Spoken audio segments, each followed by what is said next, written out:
오늘은 많은 중장년분들이 공감하실 주제, 바로 흰머리에 대해 이야기해보려 합니다. 혹시 이런 경험 있으신가요?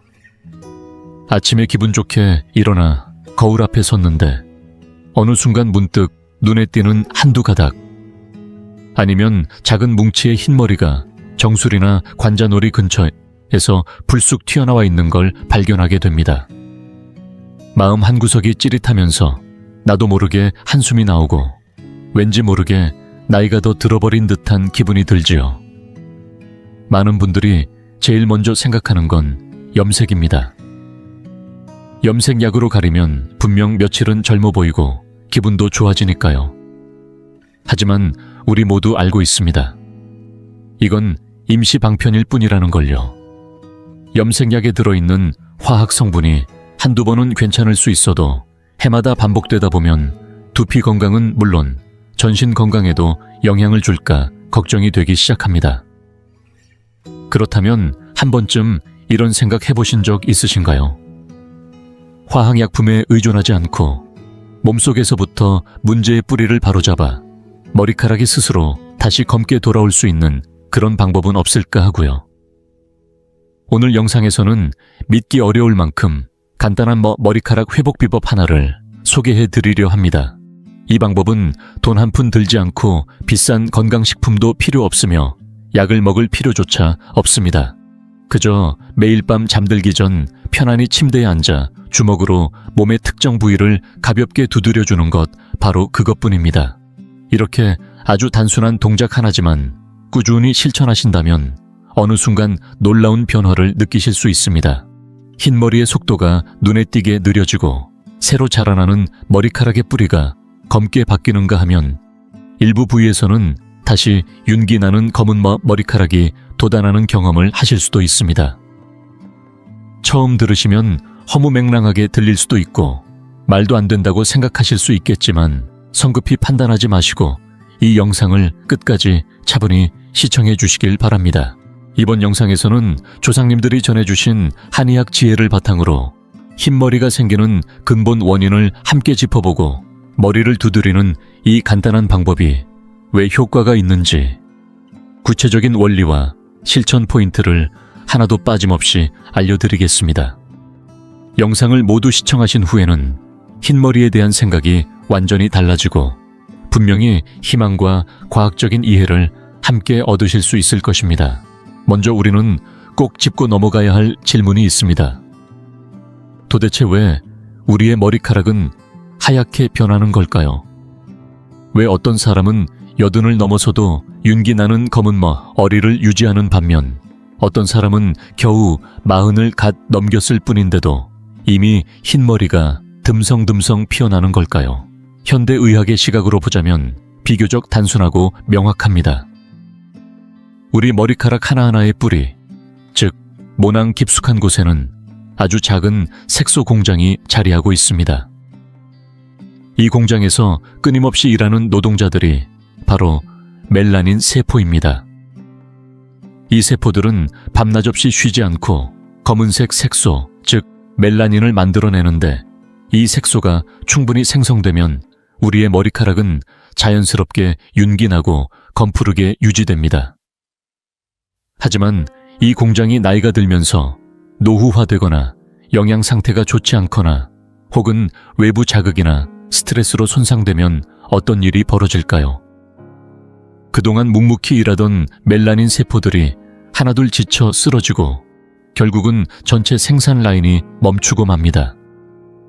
재료가 옅고 생산도 끊기니 머리카락은 더 이상 검은색이 아닌 하얀색으로 자라나게 되는 것입니다.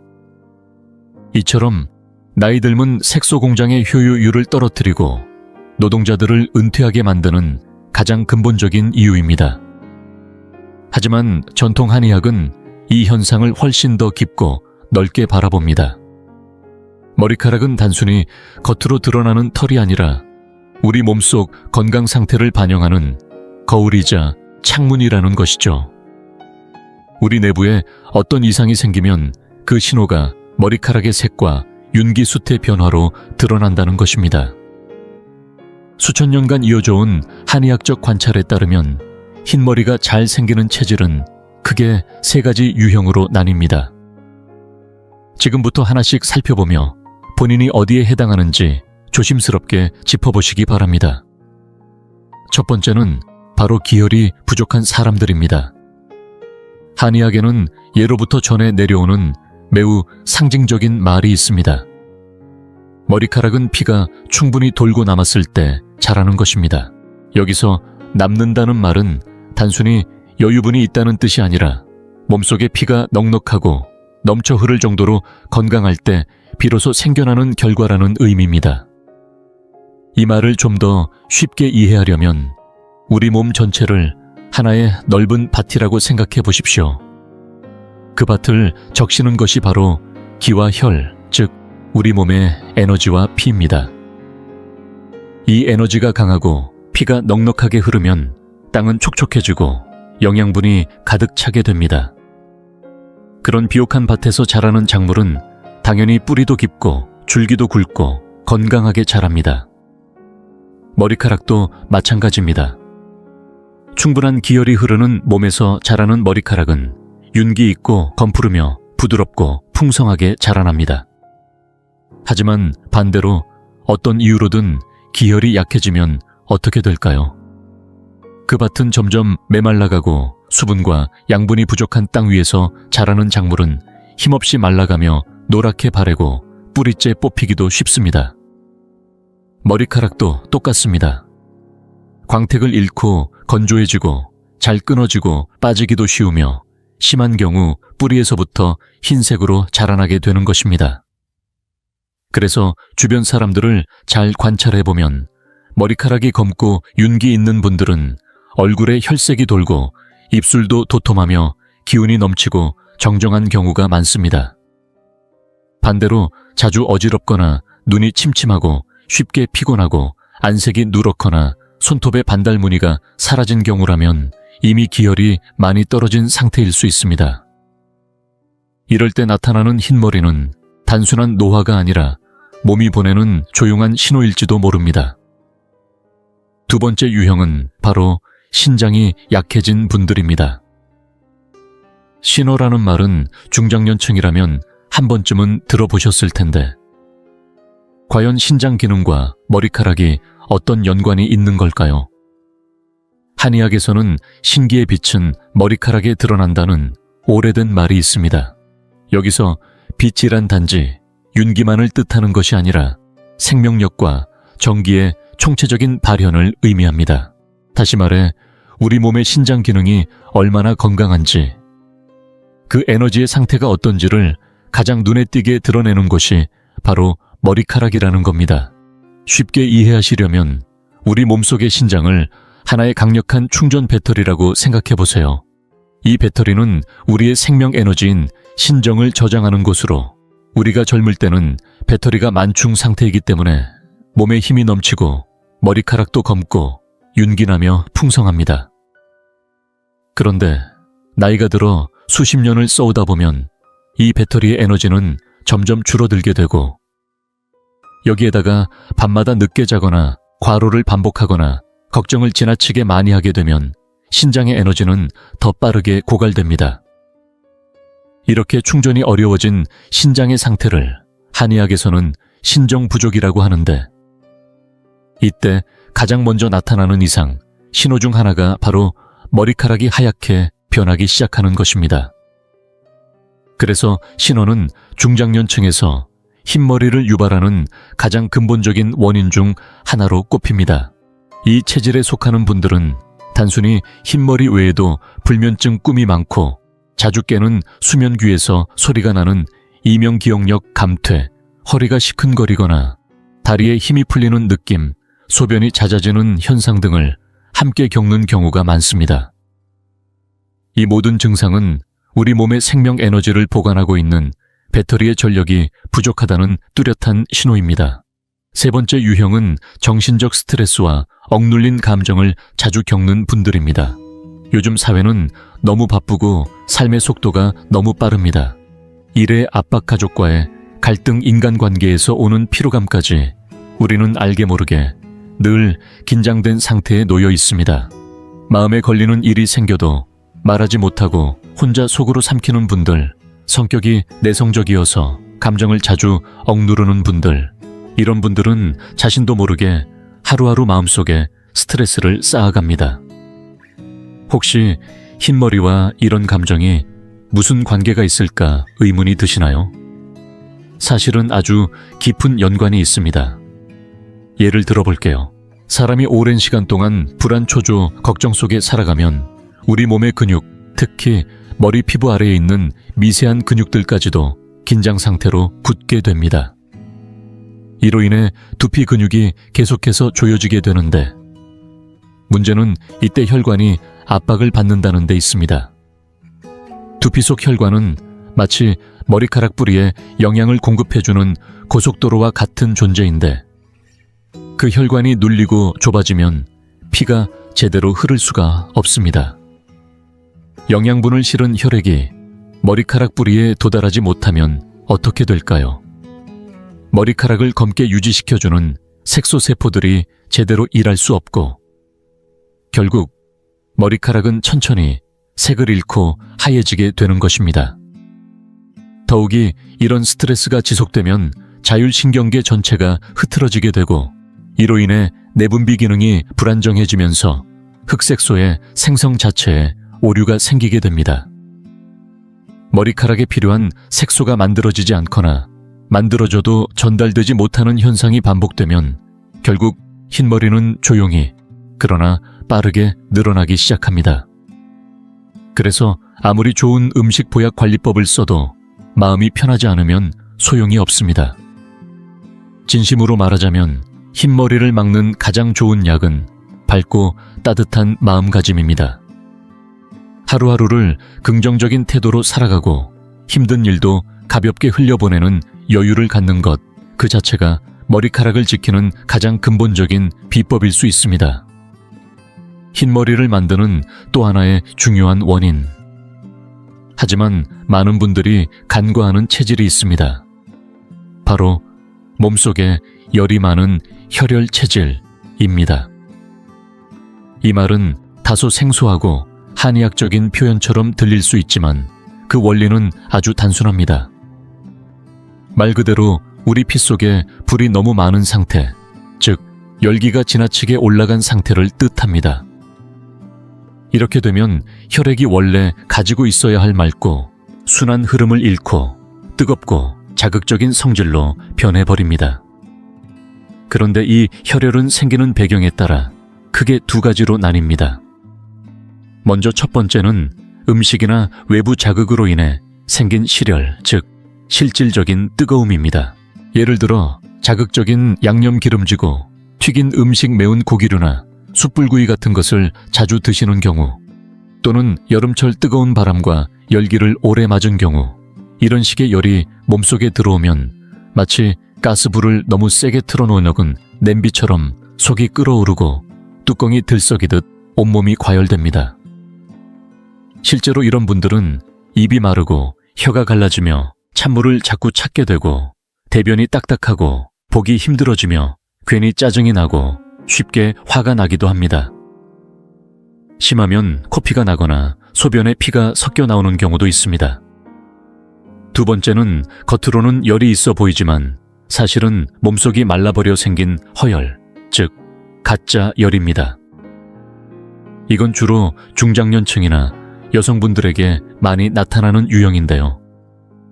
겉보기에 땀을 많이 흘리거나 손발이 뜨거운 느낌이 있지만 사실은 우리 몸을 적셔주는 음기, 즉 수분과 진액이 오랜 시간 동안 부족해진 결과입니다. 쉽게 말하면 냄비 속에 물이 거의 다 졸아들고 남은 게 없는데도 불은 계속 켜져 있는 상황인 거죠. 이럴 땐 냄비 바닥만 점점 더 뜨겁게 달아오르고 안에서 뭐가 익는 게 아니라 그냥 타들어갑니다. 이 체질을 가진 분들은 손바닥과 발바닥 가슴 중앙이 자주 달아오르고 밤이면 식은땀을 흘리며 쉽게 잠을 설치는 특징이 있습니다. 또한 볼이 이유 없이 붉게 달아오르고 혀를 내밀어 보면 혀가 새빨갛고 윤기가 없습니다. 이렇듯 몸 안의 열이 정상이 아닌 방식으로 높아져 있을 때 그 혈액이 머리카락 뿌리에 도달하면 어떤 일이 벌어질까요? 뜨거운 물로 연약한 꽃을 자꾸만 들이붓는 격입니다. 아무리 건강한 꽃이라도 펄펄 끓는 물을 주면 시들고 말듯 머리카락 뿌리 역시 타들어가며 검은 색소를 만들 능력을 점점 잃게 되고 결국 새로 자라나는 머리카락은 점점 휘어지게 되는 것입니다. 따라서 지금까지 말씀드린 4가지 유형, 기혈 부족형, 신호형, 스트레스형, 혈혈형 어느 하나라도 자신에게 해당된다고 느끼신다면 단순히 외모 문제로 넘기지 마시고 꼭 주의 깊게 받아들이셔야 합니다. 왜냐하면 흰머리는 단순한 나이 들음의 상징이 아니라 우리 몸속 장기와 체력 기운의 상태가 보내는 경고 신호이기 때문입니다. 원인을 알게 되었다면 이제 해야 할 일은 분명합니다. 제대로 알고 제대로 다스리는 것. 다행히 우리의 조상들은 오랜 세월 동안 몸과 머리카락의 관계를 관찰하고 효과적인 방법들을 남겨주셨습니다. 그 중에서도 오늘은 가장 실천 가능하고 검증된 3가지 핵심 방법을 소개드리려 합니다. 하나는 몸속에서부터 흰머리를 다스리는 내복법, 나머지 2은 몸 바깥에서 실천하는 외치법으로 구성되어 있으며 이 3가지를 함께 병행할 때 가장 좋은 시너지를 냅니다. 이름하여 한방 삼총사. 이 3가지가 함께하면 머리카락은 물론 몸 전체도 건강하게 변화할 수 있습니다. 백발 문제를 근본적으로 해결하려면 2가지 핵심 과제를 반드시 짚고 넘어가야 합니다. 첫째는 약해진 몸속에 생명 에너지를 보충하는 것이고, 둘째는 혈액 안에 숨어있는 뜨겁고 자극적인 열기를 식혀내는 것입니다. 그런데 이 2가지를 동시에 다스릴 수 있는 방법이 있을까요? 마치 전장을 지휘하는 노련한 장군처럼 한 손에는 보충을, 한 손에는 해독을 쥐고 균형 있게 다룰 수 있는 처방이 있다면 얼마나 좋을까요? 실제로 그런 조화로운 지혜가 옛 문헌에 담겨 있습니다. 바로 조선 중기 건강서에서 전해 내려오는 상마환이라는 내복용 비방이 그것입니다. 이름만 들어도 알 수 있듯이 이 처방의 핵심은 2가지 재료로 구성됩니다. 하나는 부드럽게 생명력을 보충해주는 검은 깨이고, 다른 하나는 불필요한 열기를 식혀주는 뽕잎입니다. 이 2 재료는 마치 한 사람은 온화한 역할을 맡고 다른 한 사람은 단호한 역할을 맡아 서로 절묘하게 호흡을 맞추는 것처럼 완벽한 조화를 이룹니다. 검은 깨는 그 자체가 검은 빛을 띠고 있어서 전통의학에서는 신장 기능을 북돋는 식품으로 여겨집니다. 입안에서 느껴지는 부드러움과 고소함처럼 체내에 천천히 스며들며 마른 땅을 적시는 봄비처럼 생명력을 채워주는 역할을 합니다. 검은 깨가 충분히 보충되면 우리 몸의 기초 에너지가 안정되고 머리카락의 뿌리도 튼튼해집니다. 마치 뿌리가 깊게 내려간 나무가 튼튼하게 자라는 것처럼 모발도 윤기 있고 풍성하게 자랄 수 있는 토대를 얻게 됩니다.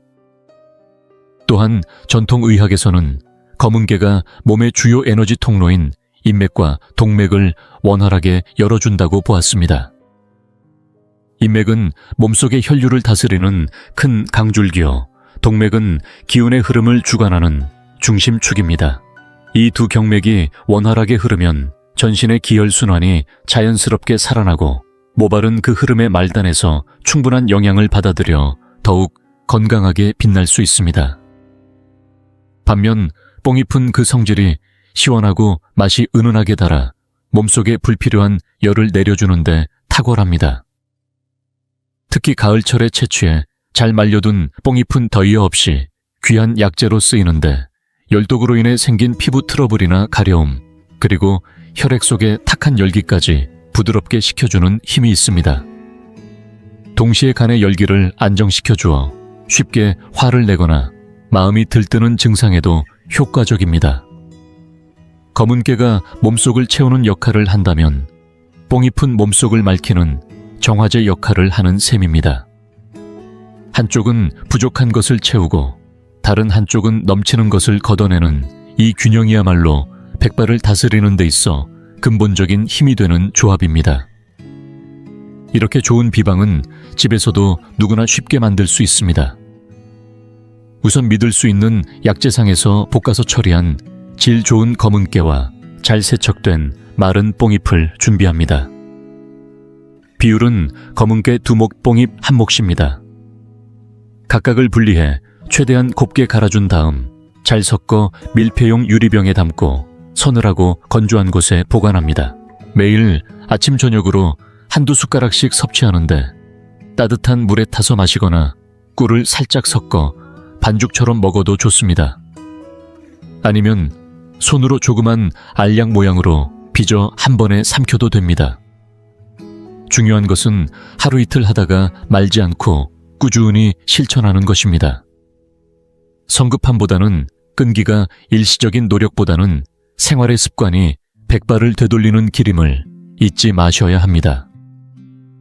백발을 근본적으로 다스리기 위해 내복요법이 중요한 것은 분명하지만 전통 한의학에서는 여기에 더해 반드시 실천해야 할 외부 자극 방법이 있습니다. 바로 우리 몸에 존재하는 특정 혈자리를 자극하여 기혈순환을 원활히 하고 머리로 향하는 영양과 에너지를 효과적으로 끌어올리는 지압입니다. 특히 머리의 정수리 근처에는 머리카락의 생장을 촉진하고 빠지는 머리카락을 막아주는 3개의 중요한 혈자리가 숨어 있습니다. 이 3군데는 마치 생명의 샘처럼 우리의 머리를 부드럽게 적셔주고 회복시켜주는 곳입니다. 바로 족손혈, 옥침혈, 백회혈입니다. 먼저 족손혈은 이름이 조금 낯설 수 있지만 위치는 아주 찾기 쉽습니다. 양손을 귀에 대고 귀를 앞쪽으로 살짝 접어 얼굴 방향으로 눌러보세요. 이때 접은 귀의 바로 윗부분이 두피와 맞닿는 경계지점이 족손혈입니다. 이곳은 양경락 중 3초경에 속한 핵심 혈자리로 손가락 끝으로 부드럽게 지압해주면 머리 양옆의 혈액순환이 활발해지고 단단하게 뭉쳐있던 두피가 서서히 풀리면서 산소와 영양분이 모낭까지 도달하기 쉬운 환경이 만들어집니다. 마치 오랫동안 굳어있던 땅에 물이 스며들듯 말라가던 뿌리에 생기가 도는 것입니다. 그 다음은 옥침혈입니다. 이 혈자리는 후두부 즉 뒤통수 아래쪽에 자리 잡고 있습니다. 찾는 방법은 간단합니다. 뒷머리 중앙에서 가장 튀어나온 뼈를 기준으로 그 아래로 머리카락 경계선을 따라 손가락 2-3마디 정도 내려갔을 때 움푹 들어간 지점이 바로 옥침혈입니다. 이곳은 단순히 머리의 혈액순환을 돕는 것을 넘어서 신장 에너지와도 깊은 관련이 있습니다. 왜냐하면 옥침혈은 방광경에 속한 혈자리인데 방광경과 신장은 서로 연관되어 있기 때문입니다. 다시 말해 옥침혈을 자극하면 간접적으로 신장의 기운을 북돋우는 효과를 얻을 수 있고 이는 곧 머리카락의 생명력을 회복시키는 데 기여합니다. 마지막으로 백회혈은 우리 머리의 한가운데 모든 기운이 모이는 교차점과도 같은 곳입니다.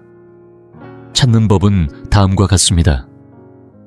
양쪽 귀의 끝에서 머리 위로 수직선을 올리고 코의 중심에서 수직선을 올렸을 때 두 선이 교차하는 지점이 바로 백회혈입니다. 이름 그대로 수많은 경맥이 모이는 자리이자 모든 양기의 중심이 되는 곳입니다. 이곳을 지그시 눌러주면 온몸에 퍼져 있던 양기가 다시 정수리로 모이기 시작하고 혈류가 위쪽으로 힘차게 올라가 머리카락 하나하나에 생기를 불어넣습니다. 머리카락이 자라는 데 있어 이만큼 강력한 지원군이 또 있을까요? 새 혈자리를 자극하는 가장 좋은 시간은 몸과 마음이 편안한 아침, 기상 직후나 밤에 잠들기 직전입니다.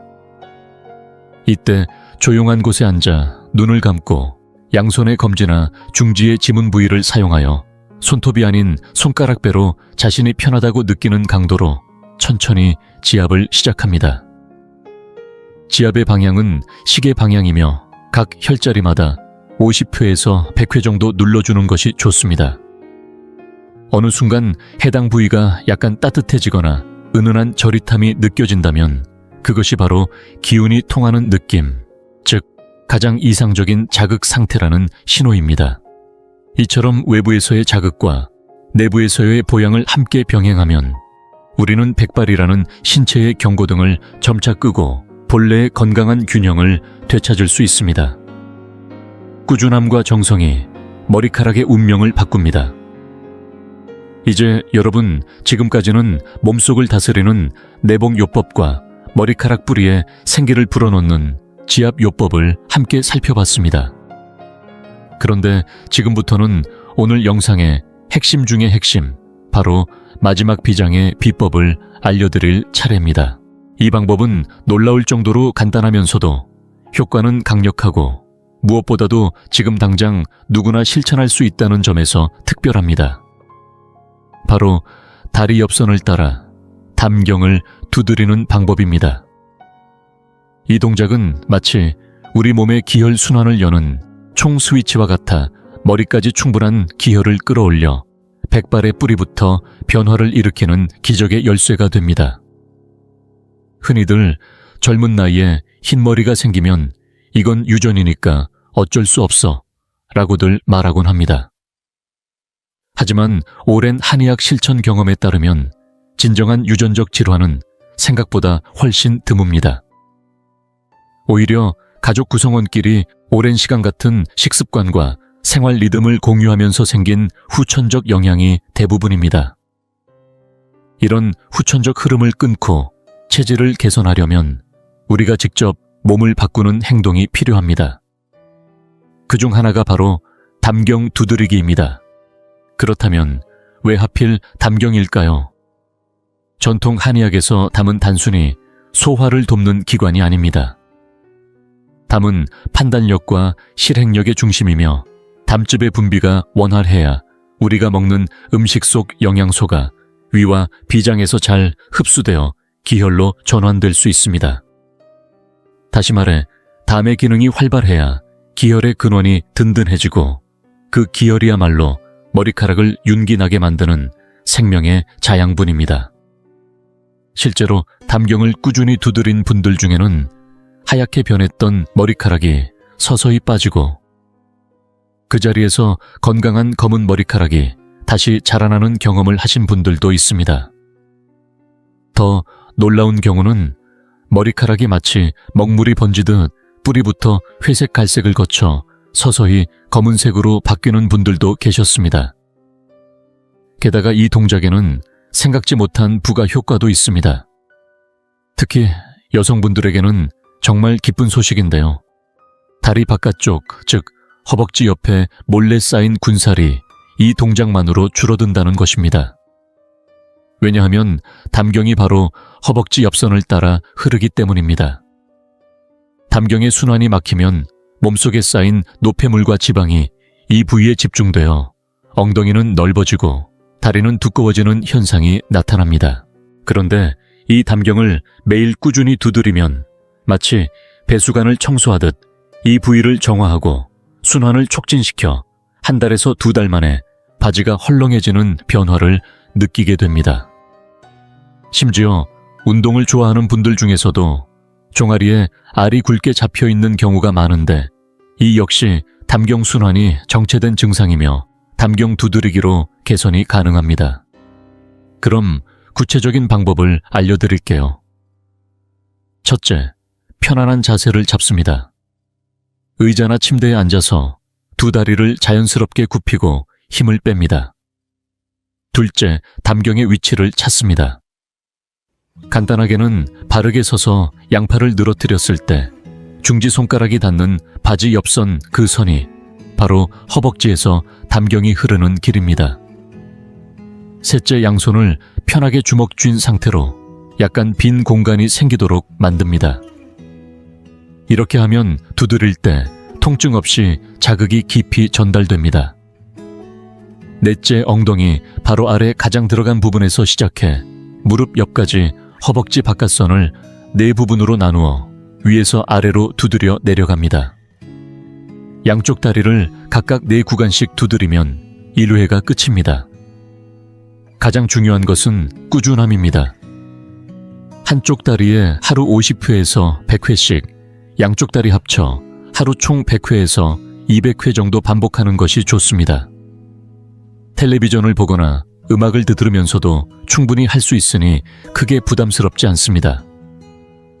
단 하루 이틀 해보고 효과 없으면 그만두자는 마음은 금물입니다. 몸이 쌓아온 문제는 수십 년에 걸쳐 형성된 것이기 때문에 이를 바꾸려면 최소한 몇 달 이상의 성실한 실천이 필요합니다. 절대 서두르지 마세요. 담경 두드리기는 단순한 민간요법이 아니라 내 몸을 안에서부터 개조해주는 느리지만 강력한 변화의 기술입니다. 오늘부터 바로 시작해보세요. 하루 단 몇 분이면 충분합니다. 당신의 머리카락, 당신의 체형, 그리고 무엇보다 당신의 자신감이 달라질 수 있습니다. 그리고 그 변화는 당신이 꾸준히 두드린 그 손끝에서 시작됩니다. 자, 사랑하는 여러분, 오늘 영상에서는 흰머리를 과학적으로 다스리는 방법에 대해 아주 깊이 있는 긴 여정을 함께 했습니다.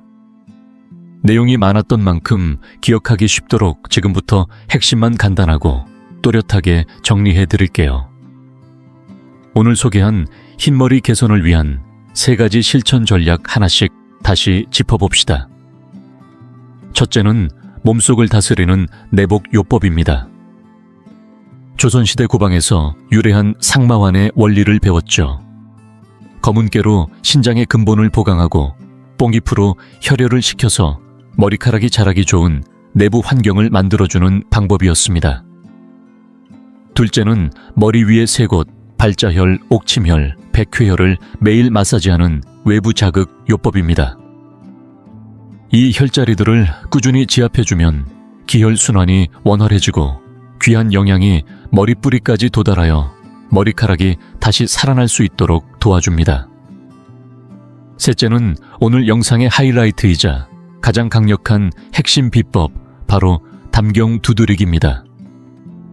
이 간단한 동작 하나로 우리 몸의 소화 흡수력, 기혈 생성을 동시에 끌어올릴 수 있어 흑발이 자라나는 근본적인 힘을 북돋는데 결정적인 역할을 하게 됩니다. 그리고 이 3가지 실천을 이어가기 위해 꼭 기억해야 할 중요한 점들도 3가지가 있습니다. 첫 번째, 인내심입니다.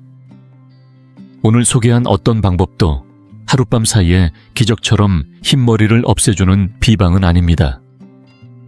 우리의 몸은 밭과 같아서 척박했던 땅이 다시 비옥해지려면 시간이 필요하죠.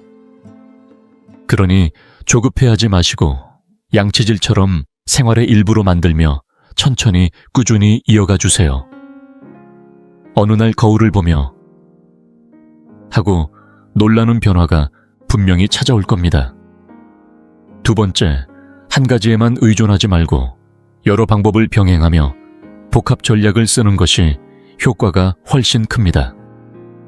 담경을 두드리고 혈자리를 마사지하는 것과 함께 마음을 밝게 유지하고 충분한 수면과 균형 잡힌 식사, 검은 콩이나 호두 같은 신장을 돕는 음식까지 함께 챙기면 여러 방면에서 기혈이 살아나 훨씬 빠른 회복을 경험하실 수 있습니다. 세 번째, 안전이 가장 중요합니다. 어떤 동작이든 자신의 몸에 맞는 강도로 무리하지 않고 편안한 선에서 실천하는 게 기본입니다. 몸이 보내는 신호를 무시하지 마세요. 특히 만성질환이 있거나 여러 약을 복용 중이시라면 실천 전에 꼭 전문가와 상담해 보시길 권해드립니다. 오늘의 영상이 흰머리로 고민하고 계신 여러분께 진심 어린 위로와 실질적인 희망이 되었기를 바랍니다. 만약 오늘의 내용이 나에게 또는 내 가족 친구에게 도움이 되었다고 느끼셨다면 꼭 주변에도 공유해 주세요. 그리고 이 채널을 구독하고 알림 설정까지 해두시면 앞으로도 매번 건강한 삶에 도움이 되는 이야기들을 놓치지 않고 함께 하실 수 있습니다. 우리 함께 건강하게 천천히 나이 들어갑시다. 저는 언제나 여러분 곁에서 함께 걷겠습니다. 혹시 여러분도 단백질을 보충하려면 계란만 먹으면 된다고 생각하시나요? 어쩌면 계란이 가장 간편하고 질 좋은 단백질 공급원이라고 굳게 믿고 계셨을지도 모릅니다. 매일 삶은 계란 한 알이면 건강에 보험을 드는 것처럼 느껴졌을 수 있습니다. 만약 그렇다면 지금부터 몇 분간은 반드시 집중해 주세요.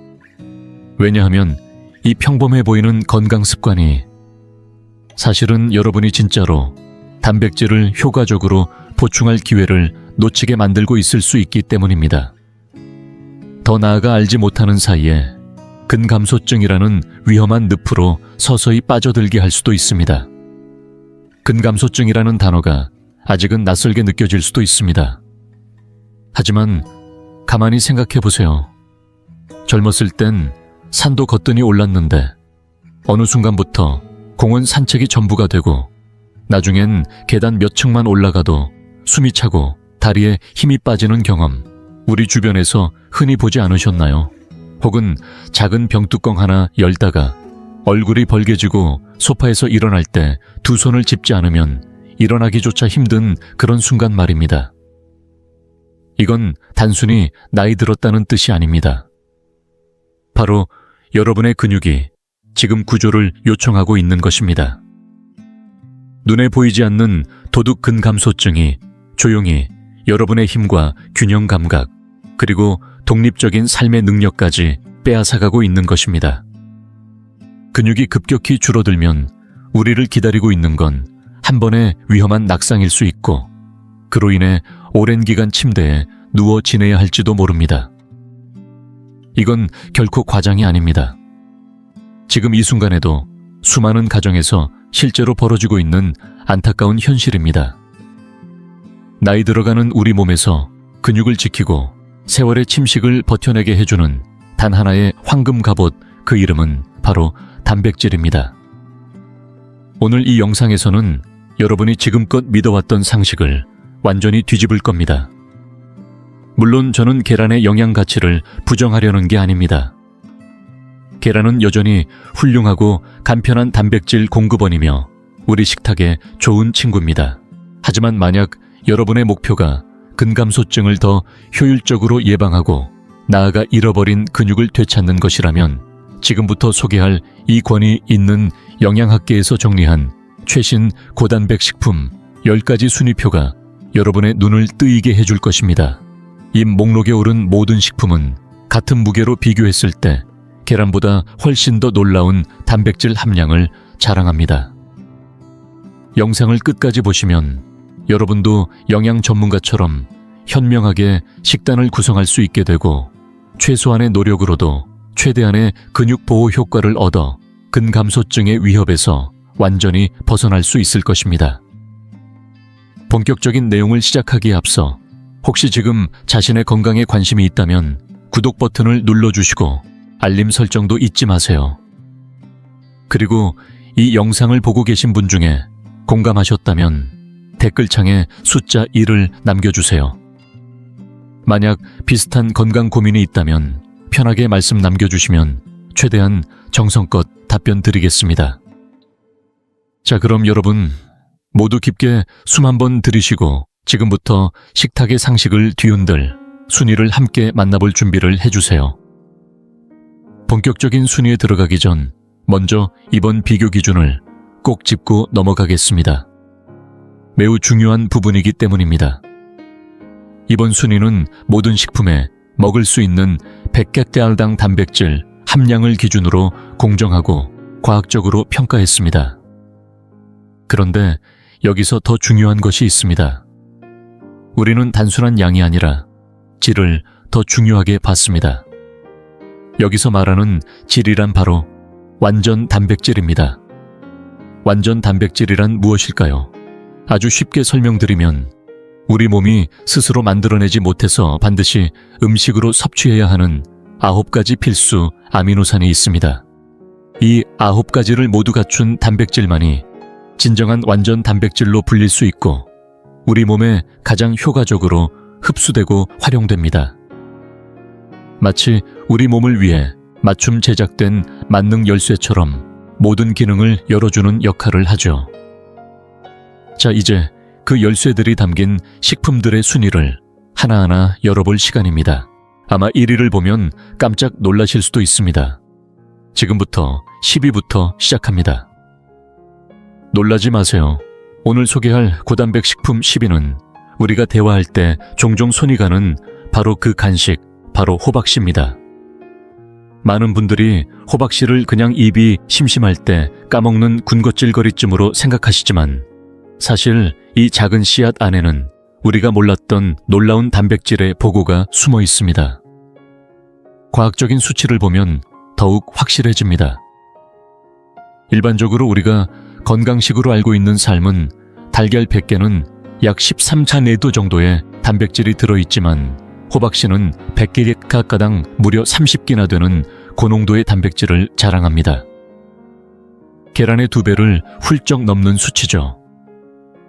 이 숫자를 들으니 지금까지 별 생각 없이 먹던 이 작고 평범한 씨앗이 새롭게 보이지 않으시나요? 하지만 호박씨의 진짜 매력은 단백질만이 아닙니다. 이 씨앗은 단백질과 더불어 다양한 미네랄이 풍부하게 들어있는 자연의 종합 영양제입니다. 특히 마그네슘은 생명의 미네랄이라 불릴 만큼 우리의 심장 박동과 뼈 건강 근육 기능에 필수적인 영양소입니다. 마그네슘이 부족하면 자율신경이 예민해지고 쉽게 피로하거나 밤에 자다가 쥐가 나는 증상이 자주 생길 수 있습니다. 혹시 밤마다 뒤척이며 잠이 잘 안 오거나 다리에 쥐가 자주 나는 분들이 계시다면 그것은 몸이 조용히 마그네슘이 필요하다는 신호일지도 모릅니다. 게다가 호박씨에는 아연도 풍부하게 들어있습니다. 아연은 우리 몸의 면역체계에서 맨 앞줄에 서 있는 중요한 전사입니다. 아연이 부족하면 쉽게 감기에 걸리거나 작은 상처도 쉽게 낫지 않게 됩니다. 이런 중요한 호박씨, 어떻게 먹는 것이 가장 좋을까요? 핵심은 순수하게 심플하게 먹는 것입니다. 가급적이면 간이 되어 있지 않은 생호박씨나 저온에서 구운 호박씨를 선택하는 것이 좋습니다. 시중에는 소금이나 설탕이 많이 첨가되었거나 기름에 튀겨진 제품도 많은데 이런 가공 방식은 오히려 호박씨가 가진 좋은 영양을 상쇄시킬 수 있습니다. 하루 권장 섭취량도 아주 간단합니다. 딱 한 스푼, 대략 10cc이면 충분합니다. 그냥 간식처럼 드셔도 좋고 샐러드 위에 뿌리거나 플레인 요거트나 오트밀에 살짝 곁들여 먹으면 고소한 식감은 물론 영양까지 한층 업그레이드 됩니다. 그리고 바로 이어서 소개할 9위는 식물계의 진정한 슈퍼스타라 불릴 수 있는 식품입니다. 이름도 낯설지 않은 치아씨입니다.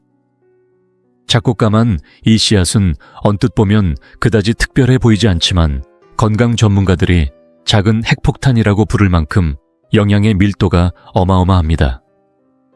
대부분의 식물성 단백질은 불완전 단백질로 분류되어 우리 몸이 꼭 필요로 하는 9가지 필수 아미노산을 모두 갖추고 있지 않지만 치아씨는 예외입니다. 식물성임에도 불구하고 완전 단백질로 인정받은 아주 귀한 사례입니다. 100g 기준 약 1.16개 질 좋은 단백질을 함유하고 있고 그 자체로도 이미 주목할 만하지만 치아씨의 진짜 강점은 그 이상입니다. 치아씨의 첫 번째 비밀 무기는 바로 놀라운 수용성 식이섬유 함량입니다. 물에 닿으면 10배에서 15배까지 부풀어 오르며 젤리 같은 점성을 띠게 되는데요. 이 젤리 상태의 치아씨가 장에 들어가면 마치 아주 부드러운 솔처럼 작용하여 장벽을 부드럽게 쓸어주고 장 운동을 촉진시키는 역할을 합니다. 변비로 고생하시는 분들에게는 정말 고마운 존재가 아닐 수 없습니다. 또 뱃속에서 부풀어 오르기 때문에 포만감이 높아져 과식을 방지하고 체중 조절에도 큰 도움이 됩니다. 두 번째 비밀 무기는 식물성 오메가3 지방산 ALA가 풍부하다는 점입니다. 이 지방산은 우리 몸의 염증을 줄이고 혈관을 보호하며 심지어 뇌 건강과 정서 안정에도 매우 탁월한 효능을 가진 귀중한 성분입니다. 동물성 오메가3만큼이나 중요하지만 채식 기반 식단을 하시는 분들에게는 더욱 소중한 대체원입니다. 그렇다면 이 치아씨 어떻게 먹는 게 가장 효과적일까요? 가장 간단한 방법은 바로 치아씨 푸딩입니다. 잠자기 전 컵에 우유나 두유 한 컵에 치아씨 2스푼을 넣고 잘 섞은 뒤 냉장고에 넣어주세요. 하룻밤이 지나면 다음날 아침에 젤리처럼 변한 치아씨가 영양도 풍부하고 맛도 좋은 군 한 끼 식사가 되어 있습니다. 하지만 꼭 기억해야 할 한 가지가 있습니다. 치아씨는 반드시 물에 불려서 섭취해야 한다는 점입니다. 건조한 상태 그대로 삼키면 식도에서 팽창하면서 자극이나 통증을 유발할 수 있으니 충분히 흡수된 상태에서 먹는 것이 안전합니다. 여러분, 이번 순위는 아마 여러분의 고정관념을 다시 한번 뒤흔들지도 모릅니다. 치즈라고 하면 대부분 먼저 떠오르는 것이 뭔가요? 아마 기름지고 열량 높은 음식, 살찌는 간식, 그렇게만 생각하셨을 겁니다. 하지만 오늘 소개할 이 식품은 그런 이미지와는 전혀 다릅니다. 오히려 치즈 종류 중에서도 단백질 함량이 가장 높다고 평가받는 단백질의 왕이라 불리는 치즈입니다. 바로 파르마산 치즈, 국내에서는 파마산 치즈라는 이름으로도 잘 알려져 있죠. 자, 이제부터 집중해보세요. 놀라실 준비 되셨나요? 100g모함 기준으로 파르마산 치즈에 들어있는 단백질의 양은 무려 38g입니다. 이건 일반적인 달걀의 3배 가까운 수치이고 앞서 소개했던 호박씨보다도 더 높은 수치입니다. 이렇게 높은 이유는 바로 제조 방식에 있습니다. 파르마산 치즈는 숙성 기간이 매우 길고 단단한 경성 치즈입니다. 제조 과정에서 수분이 거의 모두 빠져나가고 영양소가 고도로 응축되면서 단백질 밀도가 엄청나게 높아진 것이죠. 하지만 여기서 아주 중요한 사실을 짚고 넘어가야 합니다. 이 치즈는 양날의 검과도 같습니다. 단백질은 농축되었지만 동시에 나트륨 함량도 매우 높아졌다는 것입니다. 나트륨 과다 섭취는 고혈압의 주요 원인 중 하나이며 신장에 부담을 주는 대표적인 요소이기도 합니다. 그렇다고 이 좋은 단백질 식품을 피할 필요는 없습니다. 중요한 것은 어떻게 먹느냐입니다. 파르마산 치즈를 먹을 때 가장 좋은 방법은 이걸 절대 간식처럼 덩어리째 씹어 먹지 않는 것입니다. 한 조각 두 조각 계속 먹다 보면 어느새 나트륨 섭취가 폭증하고 건강에 치명적인 영향을 줄 수 있습니다. 정확하고 현명한 섭취법은 소량을 천연 조미료처럼 활용하는 것입니다. 예를 들어 파스타 위에 치즈 가루를 살짝 갈아서 뿌리거나 샐러드 위에 얇게 갈아 곁들여 먹는 방식이 가장 이상적입니다. 또는 야채 수프 위에 약간만 뿌려 향과 감칠맛을 살리는 감초 역할로 쓰는 것도 훌륭하죠. 이렇게 하면 짭조름한 풍미와 고단백 영양을 동시에 얻을 수 있으면서 과도한 나트륨 섭취는 막을 수 있습니다. 기억해 주세요. 파르마산 치즈는 요리의 주인공이 아닙니다. 그렇다고 배제되어야 할 악역도 아닙니다. 오히려 요리의 한 방울의 깊이를 더하는 숨은 조력자, 작지만 강력한 마무리 터치로 활용하는 것이 가장 지혜로운 선택입니다. 자, 그렇다면 이제 다음 순위로 넘어가 볼까요? 우리는 보통 마트에서 유제품 코너를 지나치며 이런 생각을 하죠. 요거트는 다 거기서 거기겠지. 그래서 아무거나 집어들고 그냥 바구니에 넣어버리는 경우가 많습니다. 하지만 그 작은 선택 하나가 진짜 단백질 고수를 놓치는 계기가 될 수도 있다는 사실 알고 계셨나요? 오늘 소개할 7위는 요거트 중에 요거트, 바로 그릭 요거트입니다. 우리가 평소에 먹는 액상 요구르트나 일반 요거트와는 제조 방식부터가 다릅니다. 그릭 요거트는 발효된 우유에서 추가로 유청과 수분을 걸러내는 과정을 한 번 더 거칩니다. 쉽게 말하면 두유를 거주로 짜서 두부를 만드는 원리와 비슷하다고 생각하시면 됩니다. 이 과정을 거친 그릭 요거트는 다음과 같은 특징을 갖게 됩니다. 첫째, 농도가 훨씬 더 진하고 질감이 쫀쫀하며 크리미합니다. 둘째, 단백질 함량이 일반 요거트의 2~3배나 높습니다. 100g만 기준으로 무가당 그릭 요거트는 평균 10R5개의 단백질을 제공합니다. 셋째, 유청이 많이 제거되어 있기 때문에 유당 함량도 낮아집니다.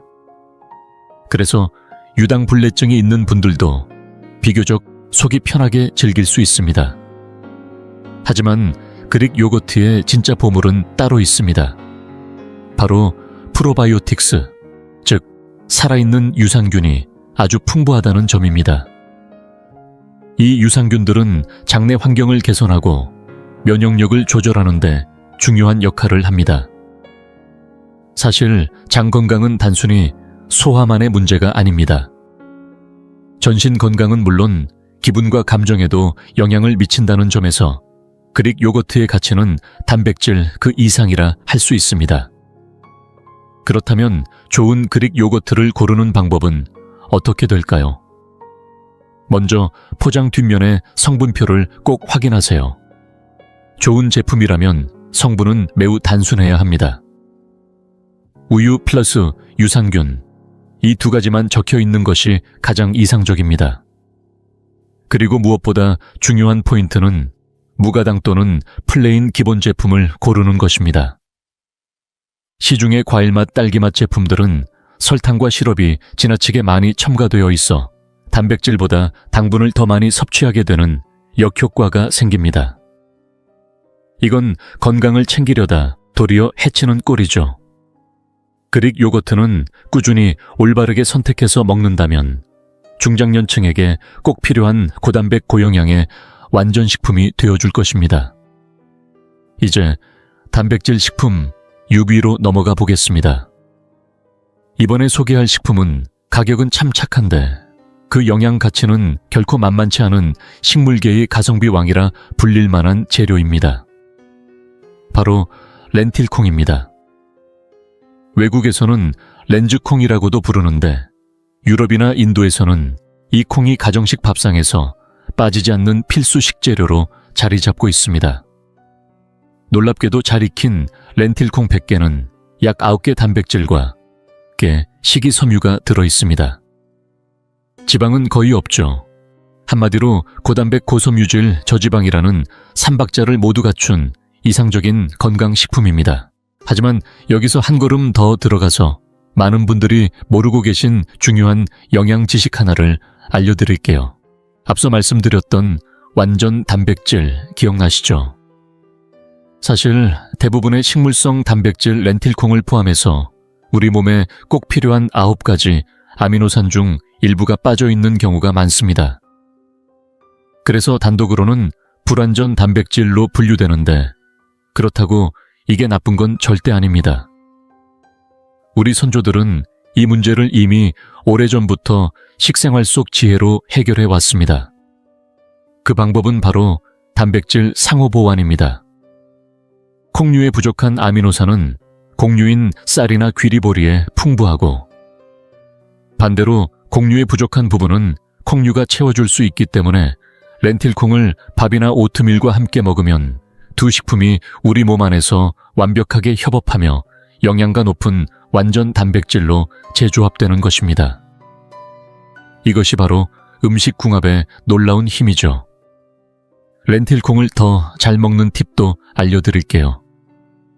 요리하기 전에 맹물에 2~3시간 정도 불려두면 좋습니다.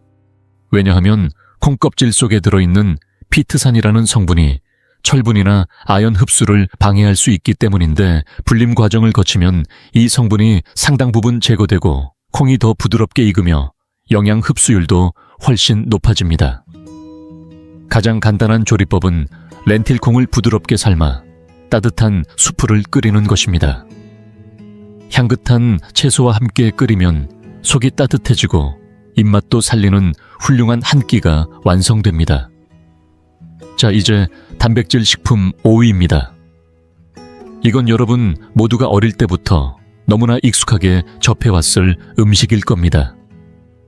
이름만 들어도 마파두부, 두부조림, 순두부찌개 같은 요리가 떠오르죠. 그렇습니다. 바로 두부입니다. 하지만 대부분의 사람들은 두부를 이렇게 자주 먹으면서도 이것이 최고 수준의 단백질 공급원이라는 사실은 잘 모릅니다. 두부는 단순한 서민 음식이 아닙니다. 식물성 식품 중에서도 드물게 완전 단백질을 갖춘 귀한 재료입니다. 앞서 소개한 치아씨처럼 두부도 9가지 필수 아미노산을 모두 함유하고 있기 때문에 채식을 하는 분들이나 소화기 건강을 걱정하는 어르신들께는 더없이 소중한 단백질 공급원입니다. 물론 두부의 종류에 따라 단백질 함량이 조금씩 다릅니다. 부드럽고 수분이 많은 순두부에는 100개끼리당 약 5알께 단백질이 들어있고, 반면에 단단한 판두부나 얼린 두부 같은 경우는 100개당 약 80g 정도로 훨씬 농도가 높습니다.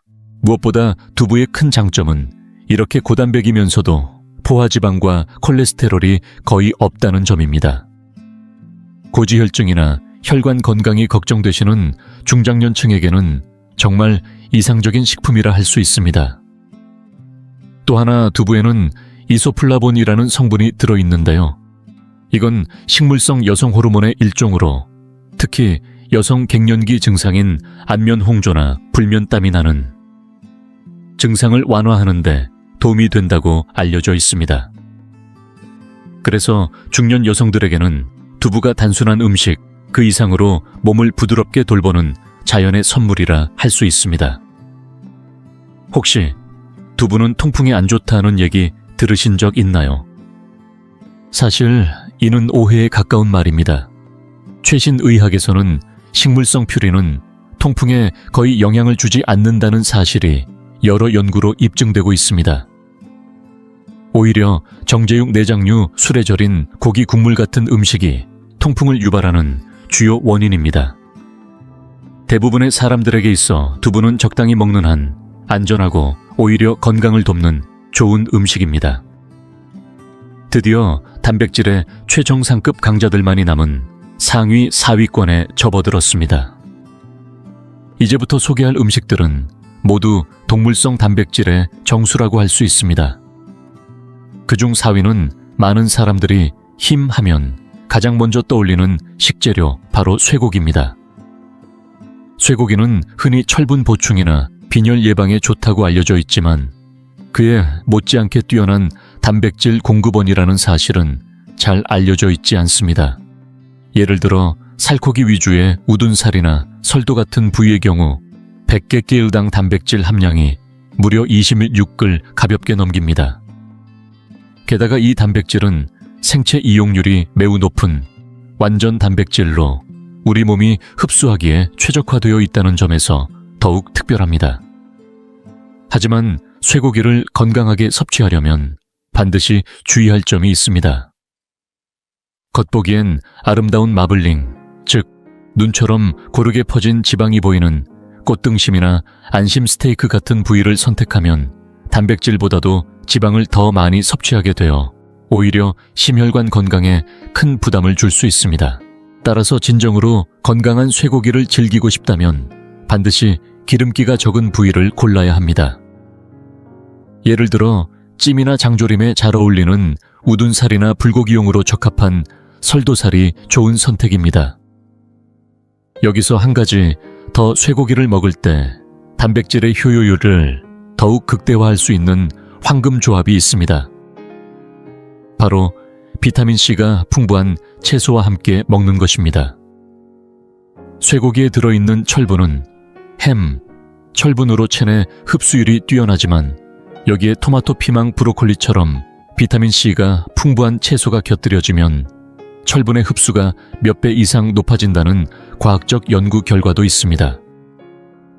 그래서 우리가 익숙하게 알고 있는 토마토 소스, 소불고기나 피망을 넣은 쇠고기 볶음 같은 요리는 단순한 맛 조합을 넘어서 실제로 영양학적으로도 매우 우수한 지혜가 담겨 있는 식단이라는 사실을 기억해 두시면 좋겠습니다. 그렇다면 강력한 쇠고기를 제치고 3위에 오른 식재료는 과연 무엇일까요? 정답은 바다에서 온 놀라운 선물, 바로 생선입니다. 생선은 단백질과 오메가3, 이 두 가지를 동시에 갖춘 뇌와 근육 건강 모두를 위한 최고의 식품입니다. 고등어, 꽁치, 연어는 물론이고 우리가 자주 먹는 삼치나 참치 같은 생선들도 100개당 단백질 함량이 대부분 20g 이상으로 매우 높고 품질 역시 뛰어납니다. 그런데도 생선이 쇠고기보다 앞서는 이유는 단 하나, 바로 생선만이 가지고 있는 특별한 이점, 즉 DHA와 EPA 같은 오메가3 불포화 지방산이 풍부하다는 점입니다. DHA는 우리 뇌와 망막을 구성하는 주요 성분으로 기억력 저하를 늦추고 시력을 보호하는 데 도움을 주며, EPA는 염증을 줄이고 나쁜 콜레스테롤을 낮춰주는 강력한 심혈관 보호 효과를 갖고 있습니다. 이처럼 생선은 단백질과 지방 모두에서 뛰어난 균형을 자랑하며 육류로는 절대 대체할 수 없는 독보적인 건강식품입니다. 물론 생선을 고를 때는 주의할 점도 있습니다. 일부 대형 어류는 수은 등 중금속이 축적될 위험이 있으므로 수명이 짧고 식물성 플랑크톤을 먹고 사는 소형 어류를 선택하는 것이 좋습니다.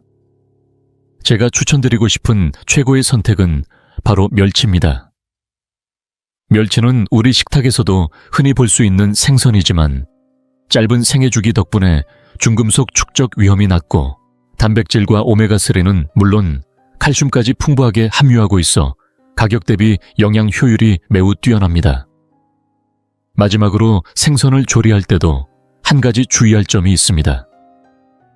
오메가3는 열에 약한 성분이기 때문에 가급적이면 찌거나 오븐의 저온으로 굽는 방식이 좋습니다. 튀김처럼 고온에서 조리하면 이 귀한 지방산이 파괴될 수 있기 때문에 영양을 온전히 살리고 싶다면 조리법까지도 세심하게 고려해 보시기 바랍니다. 이제 남은 순위는 단 2개, 곧 최고의 단백질 식품이 밝혀질 순간이 다가오고 있습니다. 과연 생선의 완벽한 영양 구성과 쇠고기의 강력한 존재감을 뛰어넘어 2위에 이름을 올린 식재료는 무엇일까요? 그 주인공은 아마 많은 분들께 익숙하면서도 의외일 수 있습니다. 바로 우리 식탁에서 가장 자주 등장하는 고기, 돼지고기입니다. 돼지고기라고 하면 혹시 먼저 삼겹살의 기름진 모습이 떠오르시나요? 그렇다면 그것은 오랜 시간 형성된 고정관념의 영향일 가능성이 큽니다. 사실 쇠고기와 마찬가지로 돼지고기 역시 어떤 부위를 선택하느냐에 따라 영양 가치가 완전히 달라집니다. 돼지 한 마리에서 가장 고단백 저지방 부위로 손꼽히는 것이 바로 안심입니다. 지방은 거의 없으면서도 단백질 함량은 100kg당 25, 30개 달하며 식감은 매우 부드럽고 연에서 많은 요리에 활용하기 좋습니다. 그래서 고기를 사러 갈 때는 무조건 삼겹살만 고르지 마시고 정육점 사장님께 꼭 안심 부위를 달라고 말씀해 보시길 바랍니다. 게다가 돼지고기도 완전 단백질로 분류되며 체내에 필요한 9가지 필수 아미노산을 모두 포함하고 있어 근육 생성과 조직 회복에 매우 효과적인 식품입니다. 여기에 비타민 B군과 철분도 풍부하여 에너지 대사와 혈액 건강에도 도움이 됩니다. 단 조리 방식이 중요합니다. 기름에 튀기거나 진한 양념에 오래 재우는 조리법보다는 찌거나 굽는 건강한 방식이 이상적입니다. 이렇게 조리하면 단백질 손실 없이 돼지고기의 본연의 맛을 살릴 수 있을 뿐 아니라 영양도 그대로 섭취할 수 있습니다. 여기서 한 가지 전문적인 팁을 드리자면 돼지고기를 더 부드럽게 즐기고 싶다면 반드시 결반대 방향으로 썰어야 한다는 점입니다. 고기의 섬유질을 가로질러 자르면 씹을 때 훨씬 부드러운 식감을 느낄 수 있습니다. 또한 요리 전에 파인애플이나 키위 혹은 잘 익은 감귤이나 무화과즙 등에 살짝 재워두면 과일에 포함된 천연 효소가 고기를 연하게 만들어 더욱 부드럽고 소화도 잘 되게 도와줍니다. 그리고 마침내 이 오랜 순위 여정의 정점에 도달했습니다. 수많은 식품들이 등장했고 호박씨의 반전, 치아씨의 기적, 두부의 재발견, 그리고 돼지고기와 쇠고기의 진정한 가치까지 우리가 함께 확인해 왔습니다. 그렇다면 이 모든 경쟁자를 제치고 단백질 식품 순위에서 압도적인 1위를 차지한 진정한 챔피언은 누구일까요? 바로 근육을 위한 최고의 식재료, 껍질을 제거한 닭가슴살입니다. 이 평범한 고기가 어떻게 쇠고기와 생선 같은 강력한 후보들을 제치고 왕좌에 올랐을까요? 그 이유는 단 2가지로 요약할 수 있습니다. 첫째, 단백질의 순수성, 둘째, 압도적인 가성비입니다. 수치를 통해 살펴보면 껍질을 제거한 닭가슴살 100개는 무려 31개 달하는 단백질이 들어있으며 지방은 고작 3.6개 불과합니다. 이처럼 초고단백 초저지방의 완벽한 조합은 다른 어떤 고기와도 비교가 되지 않습니다. 마치 불필요한 기술은 모두 배제하고 내공만으로 승부하는 무림의 고수처럼 닭가슴살은 가장 순수하고 강력한 단백질만을 우리 몸에 제공합니다. 과학적으로 보더라도 닭가슴살은 생물가가 매우 높은 단백질 식품입니다. 이는 닭가슴살에 들어있는 아미노산의 조합이 인체가 필요로 하는 구성과 거의 동일하기 때문에 흡수율과 이용 효율이 매우 높다는 것을 의미합니다.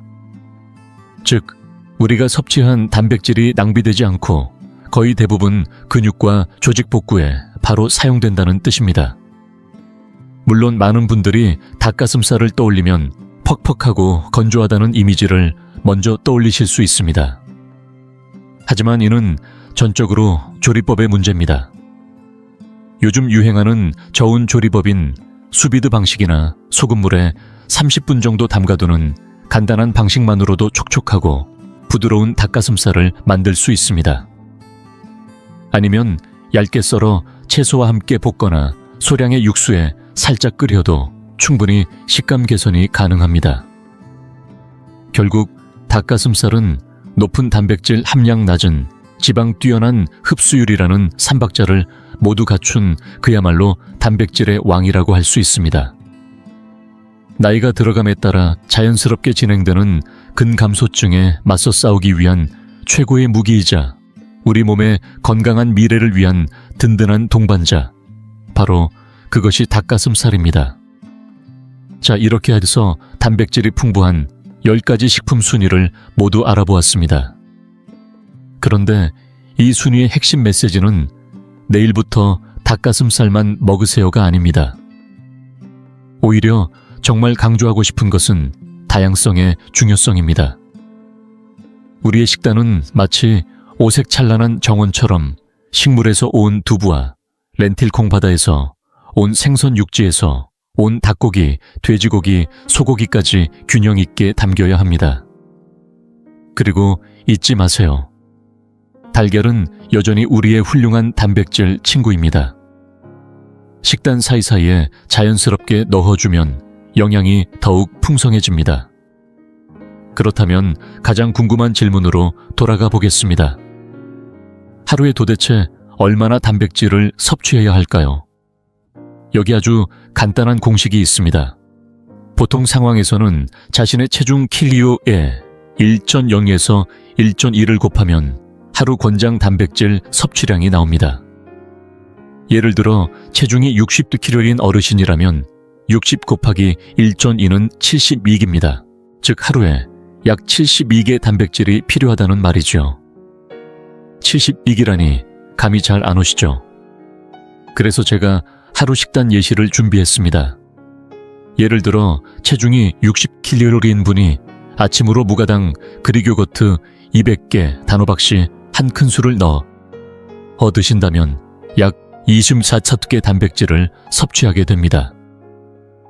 점심에는 손바닥 크기의 닭가슴살을 구워 현미밥과 채소와 함께 드신다면 약 30g, 저녁에는 반모 정도의 판두부에 작은 생선 한 마리를 함께 조리해서 드신다면 20g 이상의 단백질을 손쉽게 채울 수 있습니다.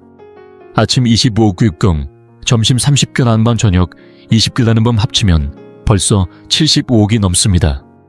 이렇게 음식만 잘 고르면 하루 권장량을 채우는 것은 생각보다 어렵지 않다는 걸 알 수 있습니다. 그렇다면 왜 중장년층일수록 1년 뒤에 높은 개수를 곱해야 할까요?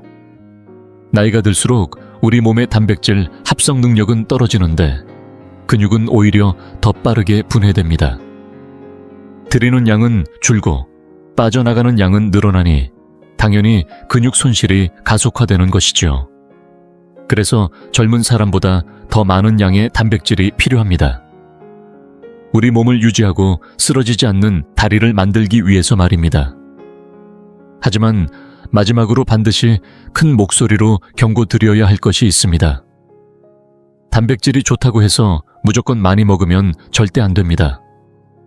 모든 영양소는 적정량이 중요합니다. 필요 이상으로 섭취된 단백질은 전부 신장이 처리하게 되는데 이것이 장기간 반복되면 신장에 큰 부담을 주게 됩니다.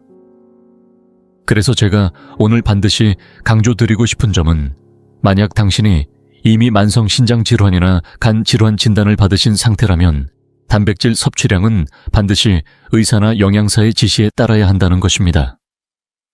무턱대고 인터넷 영상만 보고 따라 하시는 것은 절대 금물입니다. 반드시 꼭 기억해 주세요. 오늘부터는 달걀 하나만 열심히 삶지 마시고 이 건강한 단백질 식품 목록을 용기 있게 열어보세요. 마치 숙련된 영양 플래너처럼 매 끼니마다 색감과 영양이 풍부한 식단을 구성해 보시길 바랍니다. 그 속에 진짜 활력과 근육의 비밀이 숨어 있습니다. 이 영상이 여러분께 작은 도움이 되었기를 바라며 지금 이 소중한 정보를 가족, 친구, 이웃들과 꼭 나눠주세요. 우리 모두 과학적인 식생활을 통해 스스로의 건강을 책임지고 오랫동안 건강하고 활기차게 걷고 움직이고 누리는 삶을 살아가기를 진심으로 응원합니다. 그럼 다음 영상에서 또 뵙겠습니다.